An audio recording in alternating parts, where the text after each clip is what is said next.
vamos a ir a el mensaje del día de hoy. Así es que yo titulé este mensaje Centinela. Me toca a mí el día de hoy compartir la palabra, así que mientras nos acomodamos para compartir el mensaje del día de hoy. Centinela no motivado, esto no es una publicidad gratis para AMSA, no es promocionando ningún programa de televisión ni nada, sino que la idea es que podamos revisar un fragmento, una sección que está en el libro de Ezequiel. Antes de que vayamos al libro de Ezequiel, quisiera comenzar haciéndoles una pregunta. ¿Alguna vez usted ha compartido algo que le gusta? Por ejemplo, algún lugar para comer, alguna película. Creo que todo el mundo en esta época ha preguntado: oye, ¿qué serie me puedes recomendar para ver en Netflix? Muchos amigos me han dicho: oye, ¿qué serie te gusta? ¿Qué serie puedo ver? ¿Alguna vez ha recomendado algo? Quizás un lugar para ir de vacaciones, alguna picada, algo que encontró. Creo que es muy normal compartir lo que nos gusta y lo que disfrutamos. De hecho, sin ir mucho más allá, ese es el gran negocio de las redes sociales, que usted comparta, que retuitee, que repostee, que comparta en sus historias todo lo que a usted le gusta, lo que le interesa. Por ejemplo, yo particularmente me gusta mucho compartir memes y stickers. La paso muy bien. Hay un par de hermanos, de hecho que tengo muchos stickers. Te mando un saludo, César, particularmente. Pero muchos amigos también me mandan memes porque saben que me río, los disfruto. Entonces todo el mundo comparte algo que le gusta. Y quizás vamos a hablar el día de hoy de algo que es lo que más vale la pena compartir y que muchas veces no lo hacemos. Como saben, hemos estado haciendo un estudio durante este año sobre ser y hacer discípulos. Así que bajo ese gran paraguas estamos haciendo todo lo que estudiamos como iglesia Vida Abundante. Así que tome su Biblia y su cuaderno, donde apunta lo que Dios le habla, donde anota sus preguntas, y vamos al pasaje del día de hoy que se encuentra en Ezequiel capítulo 33. Ezequiel es uno de los profetas, está un poquitito más adelante de la mitad de la Biblia, si es que tiene una Biblia de papel. Así que Ezequiel capítulo 33, voy a leer del versículo 1 en adelante. Dice: el Señor me dirigió la palabra: hijo de hombre, habla con tu pueblo y dile: cuando yo envío la guerra a algún país y la gente de ese país escoge a un hombre y lo pone por centinela, si éste ve acercarse al ejército enemigo, toca la trompeta para advertir al pueblo. Entonces, si escucha la trompeta, pero no se da por advertido, entonces si alguien escucha la trompeta, pero no se da por advertido, y llega la espada y lo mata, él mismo será el culpable de su propia muerte. Como escuchó el sonido de la trompeta, pero no le hizo caso, será responsable de su propia muerte, pues si hubiera estado atento se habría salvado. Ahora bien, si el centinela ve que se acerca el enemigo y no toca la trompeta para prevenir al pueblo, y viene la espada y mata a alguien, esa persona perecerá por su maldad, pero al centinela yo le pediré cuentas de esa muerte. A ti, hijo de hombre, te he puesto por centinela del pueblo de Israel. Por lo tanto, oirás la palabra de mi boca y advertirás de mi parte al pueblo. Cuando yo le diga al malvado: vas a morir, si tú no le adviertes que cambie su mala conducta, el malvado morirá por su pecado, pero a ti te pediré cuentas de su sangre. En cambio, si le adviertes al malvado que cambie su mala conducta y no lo hace, él morirá por su pecado, pero tú habrás salvado tu vida. Hijo de hombre, dile a los israelitas: ustedes dicen, nuestras rebeliones y nuestros pecados pesan sobre nosotros y nos estamos consumiendo en vida. ¿Cómo podremos vivir? Diles: tan cierto como que yo vivo, afirma el Señor Omnipotente, que no me alegro con la muerte del malvado, sino con que se convierta de su mala conducta y viva. Conviértete, pueblo de Israel, conviértete de tu conducta perversa, ¿por qué habrás de morir? Así que, leído esto, tengamos un momento para orar por la palabra. Padre, te damos las gracias por esta mañana y por tu palabra. El salmista, meditando sobre tu palabra, la comparó con una luz, Señor, en medio de nuestro camino, con una lámpara, Señor, que nos muestra cómo andar en medio de la oscuridad. Y te pedimos que nos muestres por dónde ir. Gracias por lo que has preparado para nosotros esta mañana. Te rogamos que nos desafíes y que nos transformes mientras escuchamos, mientras estudiamos, mientras meditamos en lo que dice tu palabra. Señor, que el Espíritu Santo haga su obra en nosotros. Es en tu nombre, Jesús, que oramos. Amén. Amén. Muy bien. Antes de entrar de lleno en el texto, quisiera hablar un poquitito de Ezequiel. Como dije antes, estamos en el Antiguo Testamento, el cual se divide, como estudiamos haciendo el curso de Apolos, en tres grandes secciones, ¿cierto? Los libros históricos, después vienen los libros poéticos y posteriormente vienen los libros proféticos. Dentro de los libros proféticos también se podría dividir en tres grandes secciones. Hay más de una división, se pueden dividir en profetas mayores o profetas menores, pero también hay otro tipo de subdivisión, que son los profetas que son pre-exilio, los profetas que están durante el exilio y los profetas que son post-exilio. La última vez, hace un mes atrás, cuando me tocó compartir, estaba compartiendo sobre el libro de Isaías, un profeta que era pre-exilio. Bueno, Ezequiel es uno de los profetas del exilio. ¿De qué exilio estamos hablando? Voy a recordar una pincelada muy grande.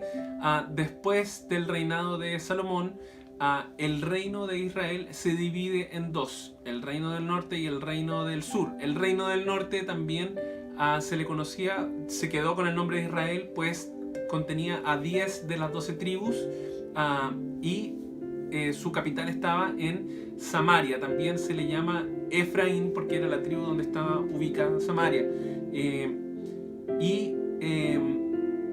El reino del sur también se le conoce como Judá porque se componía de Judá y Benjamín. Judá era la tribu más grande, así que mantiene el nombre de Judá y su capital era Jerusalén. Israel primero se va al exilio, conquistado por Asiria, y posteriormente, después de muchas profecías, Judá se va al exilio bajo el dominio de Babilonia. La sección que leímos comenzaba diciendo: una vez más recibí un mensaje del Señor, hijo de hombre, da este mensaje a tu pueblo. Antes de hablar de lleno del pasaje, hablemos un poco de quién es esta persona que recibió el mensaje, quién es este hijo de hombre. Su nombre es Ezequiel. Era un profeta, por eso lleva el libro, lleva su nombre. Fue uno de los profetas que estuvo durante el exilio, como había dicho antes, y era contemporáneo de Jeremías y de Daniel, otros dos profetas también.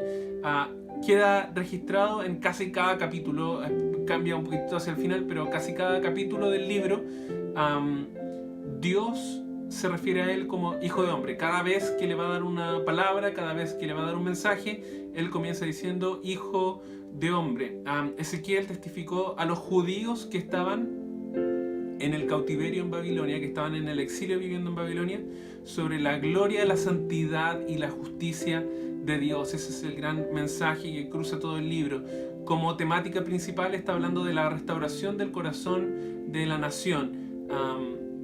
Hay un constante recordatorio del carácter de Dios. Dios está volviendo a revelar nuevamente a su pueblo en el exilio y está llamando constantemente al arrepentimiento, a volverse a Dios, a buscar a Dios en una vida de adoración, en obediencia de parte de su pueblo.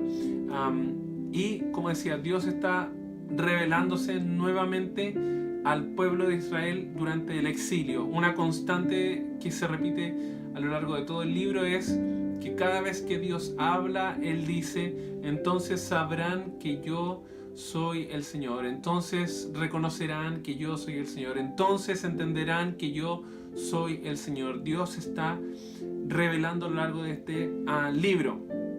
Así que vamos de lleno al texto. Ezequiel 33, vuelvo al versículo 1, dice: el Señor me dirigió la palabra: hijo de hombre, habla con tu pueblo y dile, cuando yo envío la guerra a algún país, y la gente de ese país escoge a un hombre y lo pone por centinela, si éste ve acercarse al ejército enemigo, toca la trompeta para advertir al pueblo. Cada persona que leyó este libro en la época bíblica entendía el ejemplo que Dios le estaba dando a Ezequiel. Él entendía perfectamente este ejemplo. Las ciudades amuralladas eran algo normal en esa época y los centinelas eran quienes cuidaban la ciudad para que vigilaban la seguridad de la ciudad, la seguridad de la muralla y avisaban en caso del peligro. Cuando estaba leyendo esto, la primera imagen, la Brigitte se reía, pero quizás si usted vio Mulan, por ejemplo. Al comienzo de la película hay un centinela que está en la muralla china, empiezan a atacar unos cuantos unos y en ese momento el centinela lucha para que con su antorcha avisar y se enciende y bueno, él le dice que ya toda China se enteró que estaban invadiendo y se enciende toda la muralla china con las lámparas que estaban avisando de que estaban siendo atacados. Quizás hoy en día no tenemos los centinelas bajo esa misma función, sin embargo, las personas que cuidan las fronteras cumplen la misma función y también hay otras organizaciones que han adquirido esta cualidad, por ejemplo, no sé, la ONEMI o la OMS, que avisan en caso de que hay un riesgo, ponen a la gente de aviso. Eso era el rol que cumplía un centinela. Entonces, el versículo 4 dice: si alguien escucha la trompeta, pero no se da por advertido, y llega la espada y lo mata, él mismo será el culpable de su propia muerte. Como escuchó el sonido de la trompeta, pero no le hizo caso, será responsable de su propia muerte, pues si hubiera estado atento se habría salvado. Ahora bien, si el centinela ve que se acerca el enemigo y no toca la trompeta para prevenir al pueblo, y viene la espada y mata a alguien, esa persona perecerá por su maldad, pero al centinela yo le pediré cuentas de su muerte. Así que la seguridad de la ciudad dependía de dos factores frente al peligro del ataque. Una era el aviso del centinela y la otra era la obediencia del pueblo. Si el centinela era fiel, el pueblo obediente se salvaban. Si el centinela era fiel, pero el pueblo no le importaba el aviso, la gente moría.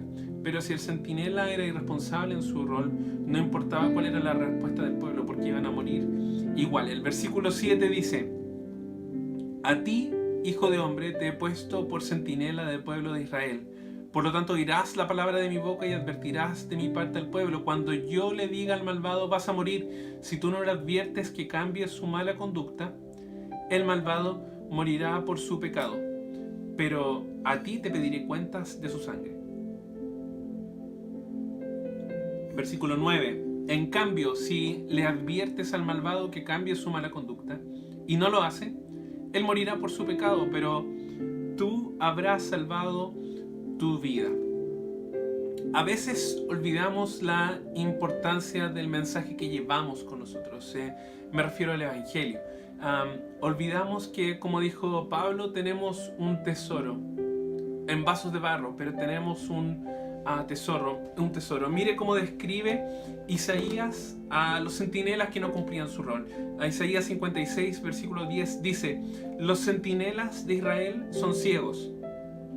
Imagínese la figura, o sea, un centinela tenía que ser capaz de ver lo más lejos posible, no habían binoculares en esa época, tenía que tener... Yo no podría haber sido centinela porque no veo mucho más, muy lejos, no puedo, si estoy en un paradero no veo el número de la micro si está un poco lejos. Los centinelas tenían que tener la cualidad de ver. Los centinelas de Israel son ciegos, ninguno sabe nada, no reconoce si es enemigo o si es amigo el que viene. Todos son perros mudos que no pueden ladrar.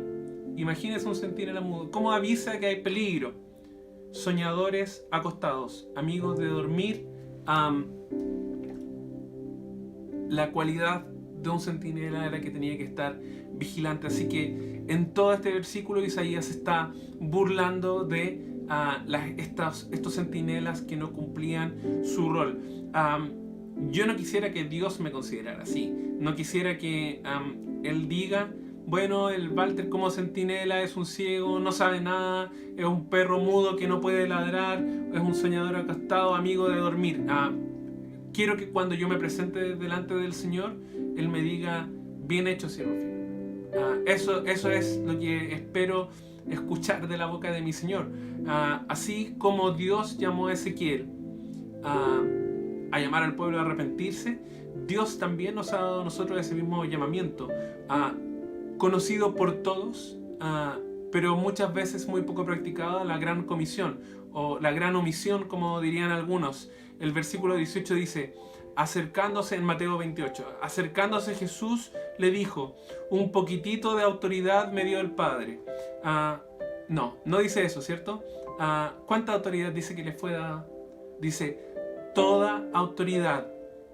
Acercándose Jesús le dijo, toda autoridad me ha sido dada en el cielo y en la tierra. Vayan pues y hagan discípulos de todas las naciones, bautizándolas en el nombre del Padre y del Hijo y del Espíritu Santo, enseñándoles a guardar todo lo que les he mandado. Y recuerden, yo estoy con ustedes todos los días hasta el fin del mundo. Conocido por todos, pero no siempre vivido. Quizás podríamos caer en un miserable oidor dentro de ese casilla, como nos explicaba Brigitte hace unas semanas atrás. El Señor no nos dio esto como una sugerencia. Esto no estaba en un buzón que cuando empezó la iglesia el Señor dijo, mira, yo sé que ustedes pusieron un buzón de sugerencias, voy a dejar esto aquí por si acaso lo pudieran considerar si es que tienen tiempo. Ni siquiera lo expresó como un deseo de su corazón. Me encantaría que fueran ustedes para compartir el Evangelio. La Biblia nos dice que toda la autoridad le fue dada, y como toda la autoridad le fue dada, Él dice, vayan y hagan discípulos. Es una instrucción, es un mandamiento, es una investidura, dejándonos una misión. El Maestro dijo, toda autoridad me ha sido dada, en el cielo y en la tierra. Quizás alguno de ustedes podría leer el pasaje de Ezequiel y decir, pero eso está en el Antiguo Testamento, eso no aplica a nosotros. Ya no estamos bajo la ley, estamos bajo la gracia. Bueno, sí y no. Es cierto que no estamos bajo la ley, es cierto que estamos bajo la gracia, pero el Antiguo Testamento fue escrito para nosotros. Mira cómo lo planteó Pablo en 1 Corintios 10:11. Esas cosas le sucedieron a ellos, refiriéndose a las historias del Antiguo Testamento, como ejemplo para nosotros. Se pusieron por escrito para que nos sirviera de advertencia a los que vivimos en el fin de los tiempos. Así que todo lo que tenemos en la Escritura, Dios consideró que era relevante que quedara ahí para que nosotros aprendiéramos de ello. Miren cómo lo planteó Pedro en su segunda carta. Dice, y así tenemos la palabra profética más segura, a la cual ustedes hacen bien en presentar atención como a una lámpara que brilla en el lugar oscuro, hasta que el día depunte y el lucero de la mañana aparezca en sus corazones. Pero ante todo sepan esto, que ninguna profecía de la Escritura es asunto de interpretación personal, pues ninguna profecía fue dada jamás por un acto de la voluntad humana, sino que hombres inspirados por el Espíritu Santo hablaron de parte de Dios. Vuelvo a leer el fragmento de Ezequiel. Estamos revisando el capítulo 33, voy al versículo 6 en adelante. Ahora bien, si el centinela ve que se acerca el enemigo y no toca la trompeta para prevenir al pueblo, y viene la espada y mata a alguien, esa persona perecerá por su maldad, pero al centinela yo le pediré cuentas de esa muerte. A ti, hijo de hombre, te he puesto por centinela del pueblo de Israel. Por lo tanto, oirás la palabra de mi boca y advertirás de mi parte al pueblo. Cuando yo le diga al malvado, vas a morir, si tú no le adviertes que cambie su mala conducta, el malvado morirá por su pecado. Pero a ti te pediré cuentas de su sangre. En cambio, si le adviertes al malvado que cambie su mala conducta y no lo hace, él morirá por su pecado, pero tú habrás salvado tu vida. Pablo tenía esta visión de su llamado, de su misión de vida. De hecho, hay 2 registros en el libro de Hechos que soportan esta idea. Mire, cuando Pablo estaba en el capítulo 18 predicando en Corinto, mire lo que nos dice. Hechos 18, leo el 5 y el 6. Cuando Silas y Timoteo llegaron de Macedonia, Pablo comenzó a dedicarse por completo a la predicación de la palabra, testificando solamente a los judíos que Jesús era el Cristo. Esta era una actitud usual que tenía Pablo, que cada vez que llegaba a un lugar le predicaba primero a los judíos y después a los gentiles. Pero cuando los judíos se le opusieron y blasfemaron, él sacudió sus ropas y les dijo: su sangre sea sobre sus cabezas, yo soy limpio, desde ahora me iré a los gentiles. 2 capítulos más tarde, cuando Pablo se despide, él llama a los líderes de la iglesia de Efeso y está haciendo un resumen de su ministerio. Hechos 20 nos dice que estas eran las palabras que él le dijo a esos ancianos, a esos líderes. Y ahora yo sé que ninguno de ustedes, entre quienes anduve predicando el reino, volverá a ver mi rostro. Por tanto, les doy testimonio en este día de que soy inocente de la sangre de todos, pues no rehuí declararles todo el propósito de Dios. Tenemos que evaluarnos a la luz de la palabra y no de nuestra propia conciencia. ¿Cómo hemos estado cumpliendo la comisión? Tú eres responsable de compartir el Evangelio. Aquí es importante explicar esto. Tú no eres, ni yo, no somos responsables del resultado de la predicación. ¿Qué quiero decir con esto? No, de ti no depende si la persona se convierte o no. ¿Por qué? Porque el que convence de pecado, de justicia y de juicio es el Espíritu Santo, nos dice el apóstol Juan. Es el Espíritu Santo, no eres tú. ¿Cuál es nuestra responsabilidad? Es compartir el mensaje, hacerlo en el poder del Espíritu Santo, compartir íntegramente el Evangelio, dejando los resultados a Dios. Eso es lo que tenemos que hacer. Eso es lo que hace un discípulo de Jesús. Nosotros no podemos convencer a nadie. Es el mensaje del Evangelio, es la palabra de Dios lo que transforma, es el poder del Espíritu Santo lo que cambia las vidas. Eso es lo que hace un discípulo de Jesús. Hace más discípulos. ¿Por qué? Porque fue lo que su maestro, lo que nuestro Señor nos encomendó. Permítame darle un ejemplo. Yo hace un mes atrás prediqué sobre las teorías conspiratorias, pero sígame con este ejemplo. Pero ¿cómo se sentiría usted si supiera que desde el día 1 que empezó el coronavirus, ¿ya? ¿Cómo se sentiría usted si supiera que desde el día 1 de que empezó el coronavirus existe una cura? ¿Qué pensaría al respecto? Imagínese cuántas vidas se podrían haber salvado. Ahora, le pregunto a usted, ¿has compartido las buenas noticias que a ti te salvaron?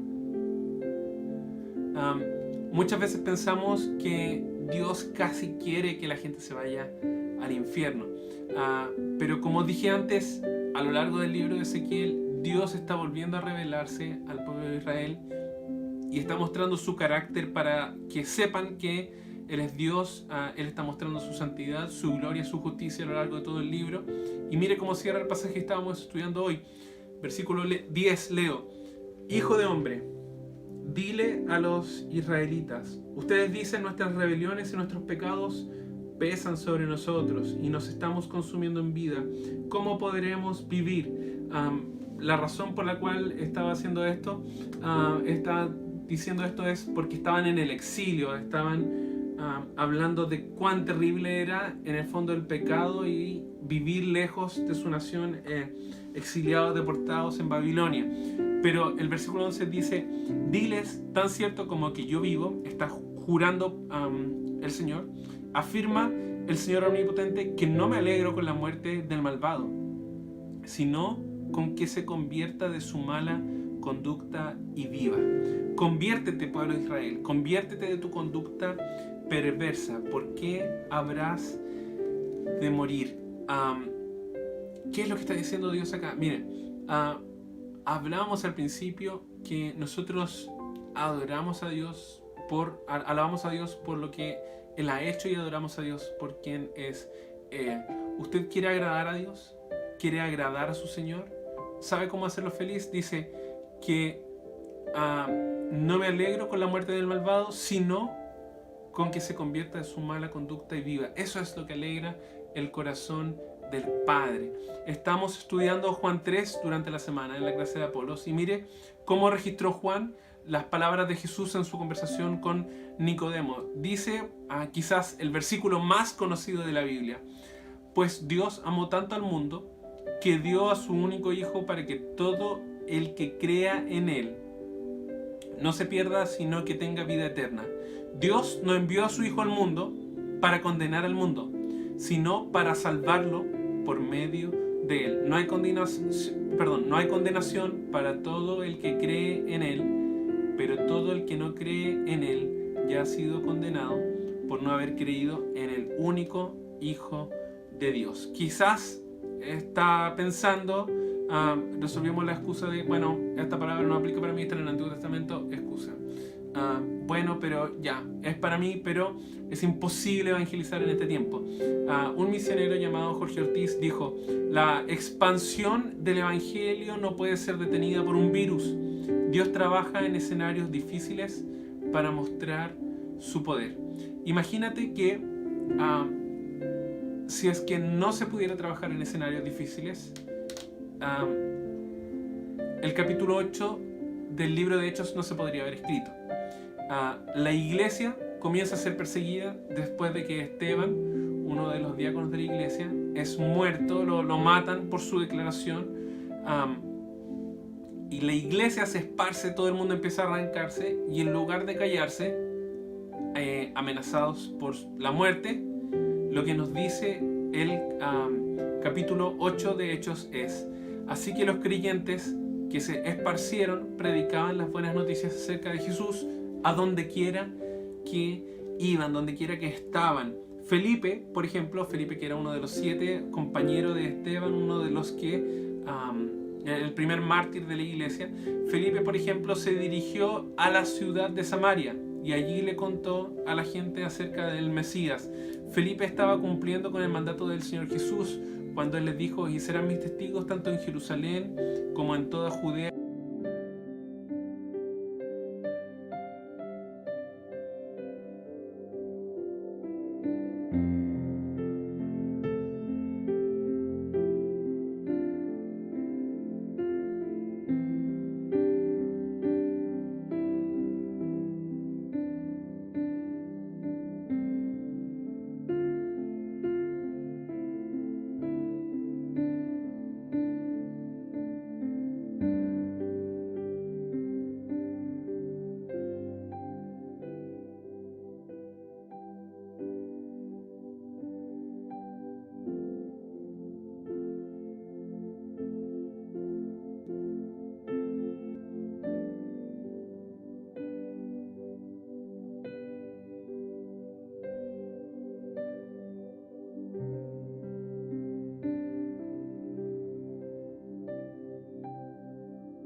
Tuvimos que cambiar un poquitito el ángulo. Vuelvo con la idea. La Dorita nos preguntaba la semana pasada: ¿qué voces estás escuchando? ¿Sabes que donde estás puede ser una voz? Tal como dice Pablo, un heraldo de Dios, un portador de su mensaje, de su voz. Otra frase que de Ortiz, de este misionero, que me hizo mucho sentido hablando de evangelismo en tiempos de pandemia. Dijo: nuestra familia, vecinos y colegas, que son parte de todo el mundo y de toda criatura, debemos ser honestos y reconocer que nuestros hogares y círculos más cercanos han sido nuestros púlpitos más olvidados. Vuelvo a decir esto: nuestra familia, vecinos y colegas son parte de todo el mundo y de toda criatura. Debemos ser honestos y reconocer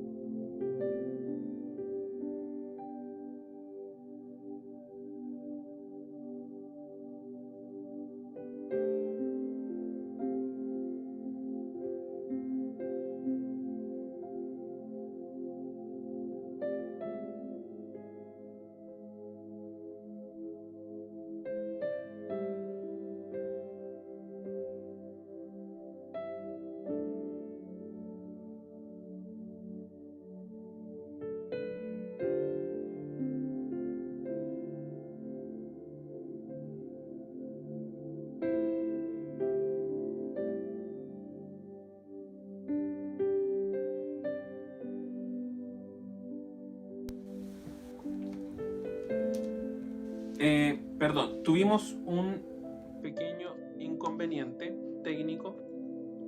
Deberían estar escuchándome ahora. ¿Me escuchan? Puedo esperar unos segundos para confirmar que se está escuchando.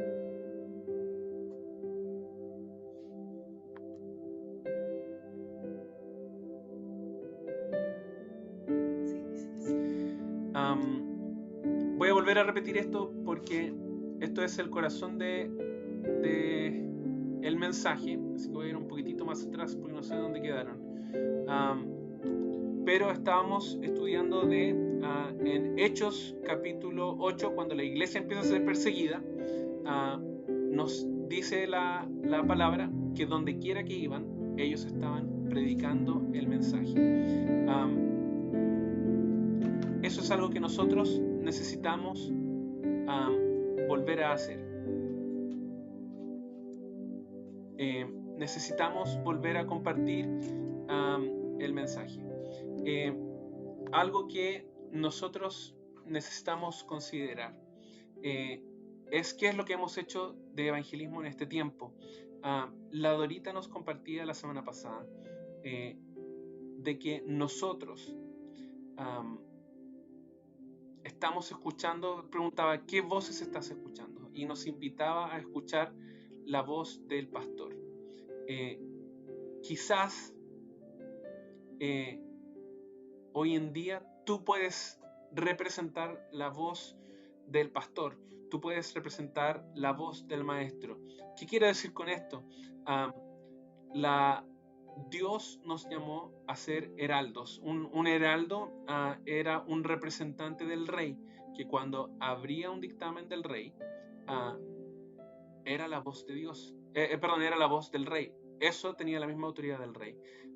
Dios nos llama a nosotros heraldos, nos llama a ser portavoz de su mensaje. Eso es lo que tenemos que hacer. Releo una frase que había mencionado antes, no sé si se perdió, pero es muy importante, de este misionero Ortiz, que es un misionero ecuatoriano que trabaja en Perú. Dice: nuestra familia, vecinos y colegas son parte de todo el mundo y de toda criatura. Debemos ser honestos y reconocer que nuestros hogares y círculos más cercanos han sido nuestros púlpitos más olvidados. Estoy convencido de que el Señor en esta pandemia nos recuerda que su llamado de ir es también hacia adentro. Todos nosotros estábamos hablando sobre la excusa de que por la pandemia no podemos predicar. Todos nosotros seguimos viendo a otras personas. Si usted vive en un edificio, probablemente vea al conserje, en algún momento va a comprar a algún lugar, llama por teléfono. Si está trabajando desde la casa, ve a otros colegas. Si es que de repente se juntan con su familia o llaman por teléfono, están hablando por WhatsApp, usted está en contacto con personas que no son cristianas. No hemos dejado, eso es una mentira de que hemos dejado de estar en contacto con personas que son cristianas, que no son cristianas. Necesitamos recordar que el llamado de ir también es un llamado hacia adentro. Necesitamos volver a evangelizar, necesitamos volver a comunicar este mensaje a las personas que aún no han recibido. ¿Es fácil? Para nada. Pero el Señor no nos dio la opción de predicar. Él nos dio el mandato de hacerlo. Quizás no saben esto, pero el nombre de Ezequiel significa Dios fortalece. Y esto es lo que necesitamos para llevar el mensaje. Al igual que Ezequiel. ¿Sabe? Ezequiel, tal como Jeremías, Zacarías y Juan el Bautista, era un levita y podría haberse dedicado al sacerdocio. Iba a servir a Dios como un sacerdote. Sin embargo, Dios lo llamó para que fuera profeta. Hubiera sido más fácil que se hubieran dedicado a la vida del sacerdocio. Los sacerdotes tenían un lugar prominente en la sociedad judía, pero por el otro lado, los profetas eran despreciados, eran perseguidos. Muchos de ellos los mataron por el rol que cumplían de confrontar el pecado del pueblo. Recibían el mensaje que el Señor tenía, pero al comunicarlo no sabían cuál iba a ser la respuesta del receptor. Era peligroso ser un profeta. Nuestra vocación como discípulos tampoco es fácil. Nadie quiere escuchar malas noticias. Nadie. Pero Dios nos dio el mandato de proclamar el Evangelio, de compartir sus buenas noticias. Y para que no seamos solo oidores, quisiera desafiarlos. Durante esta semana inicia una conversación espiritual con alguien. ¿Qué quiero decir con esto? Empieza una conversación, intenta buscar una forma en que puedes empezar una conversación espiritual con personas para que lleve a la opción de hablar del Evangelio. Abrir una puerta para poder hablar del Evangelio. ¿Qué hacemos cuando presentamos el Evangelio? Presentamos el Evangelio en el poder del Espíritu Santo, confiando los resultados a Dios. Recuerda que nuestro rol no es convertir a nadie.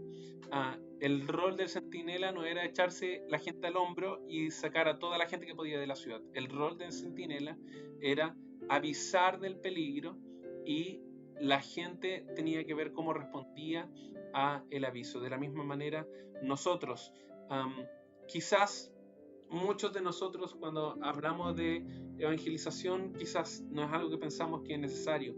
Pensamos que hay otras cosas que son más importantes, hay otras cosas que son más urgentes, hay otras formas en que necesitamos mostrar compasión, otras formas más prácticas.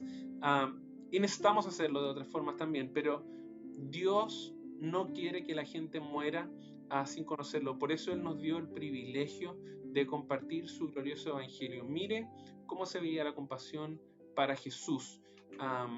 Marcos 6:34 dice: cuando Jesús salió de la barca, vio a la gran multitud y tuvo compasión de ellos, porque eran como ovejas sin pastor. Entonces empezó a hacer muchos milagros. No, dice, entonces comenzó a enseñarles muchas cosas. Como aprendices del maestro, necesitamos seguir sus pasos, necesitamos mostrar la compasión como Jesús mostró compasión. Como aprendices del maestro necesitamos compartir el evangelio, porque eso fue lo que el Señor nos encargó. Quizás usted no sabe cómo compartir el evangelio. Si no sabe, bueno, le podemos ayudar. Están disponibles los pastores, hay otros hermanos maduros también en la fe que han tenido quizás más años de experiencia en la fe que usted y lo pueden ayudar, orientar en relación a cómo compartir. Brigitte y yo también estamos disponibles, pero el no saber cómo hacerlo no es una excusa para no hacerlo. Al contrario, representa una obligación de que necesitamos encontrar la manera de hacer eso. Yo quisiera orar por usted en este momento, para que el Señor pueda darnos el valor, el convencimiento de la urgencia que tiene este mensaje. Quizás, como decía usted, no sabe cómo compartirlo. Bueno, el libro de Santiago nos dice, si a alguno le falta sabiduría, pídasela a Dios. Así que déjeme orar por usted. Señor Jesús, te doy las gracias, Padre, por este tiempo. Gracias por este momento en que tú nos desafías y nos confrontas con tu palabra, Señor. Sabemos por medio de todas las dificultades técnicas que el enemigo no quiere que se entregue este mensaje, porque el enemigo no quiere que tu iglesia se levante y que empiece a predicar. El enemigo desde el comienzo ha estado intentando destruir a tu iglesia. Sin embargo, tu palabra dice que las puertas del infierno no prevalecerán contra ella. Y es por eso, Señor, que yo en esta hora te pido que tú traigas convicción en el corazón de mis hermanos que están viendo esto, en el corazón de cada uno de los que están viendo, porque necesitamos compartir un mensaje de buenas noticias, un mensaje que salva. Señor Jesús, te doy las gracias, porque tu palabra dice que aún los ángeles quisieran hacer esto, Señor, pero tú nos has dado a nosotros la posibilidad de servirte de esta manera. Gracias, Señor, por confiarnos esto. Enséñanos a vivir a la altura de lo que el llamado que tú nos has dado como iglesia representa, Señor, en el nombre de Jesús. Y quizás usted lo invitaron o vio este mensaje, ha estado suscrito, alguien le reenvió esto y escuchó la palabra evangelio todo el tiempo y no tiene idea de lo que significa. Lo asocia a Jesús, vivimos en una cultura católica, entonces quizás está asimilándolo con alguno de los primeros libros del Nuevo Testamento, pero no sabe qué es lo que significa. El evangelio significa buenas noticias. ¿Cuáles eran esas buenas noticias? Bueno, no hay buenas noticias sin malas noticias. Así que las preguntas deberían ser, ¿cuáles eran las malas noticias? Bueno, las malas noticias eran que nosotros, producto de nuestro pecado, estábamos separados de Dios. Es por eso que para cubrir esa separación, Dios envió a su Hijo Jesús para que muriera en el lugar que tú y yo merecíamos por nuestro pecado. ¿Para qué? Para que cualquier persona que llame al nombre de Jesús, cualquier persona que le pida a Jesús, que clame a su nombre, Dios le dé el derecho, el poder, la autoridad de ser llamado Hijo de Dios. ¿Quién es Jesús? Jesús es el Hijo de Dios. Jesús es Dios encarnado, es la persona que ocupó el lugar que, como decía antes, que tú y yo merecíamos por nuestros pecados. ¿Qué es lo que tenemos que hacer? Era la pregunta que a lo largo de la Biblia mucha gente le hizo a los apóstoles y a otras personas. Arrepiéntanse y conviértanse de sus malos caminos. ¿Cómo hacemos eso? Dice la palabra de Dios que si confiesas con tu boca que Jesús es el Señor y crees en tu corazón que Él lo levantó de los muertos, serás salvo. Si nunca has hecho una oración o quizás en algún momento hiciste una oración pero no significaba absolutamente nada para ti, permíteme guiarte en una oración para que puedas entregar tu vida a Jesús. Repite conmigo: Señor Jesús, te pido perdón por mis pecados, me arrepiento de ellos, confieso que tú eres el Señor, te recibo como mi Señor y Salvador, en el nombre de Jesús, amén. Si has hecho esta oración, no queremos que estés solo, contáctate con la persona que te invitó o puedes escribirnos también a el WhatsApp de nuestra iglesia si es que tomaste esta decisión y quieres saber cuáles son los siguientes pasos. Así que, de vuelta, como digo, no queremos que estés solo. Si es que tienes dudas, si es que tienes preguntas, puedes contactarnos, ¿sí?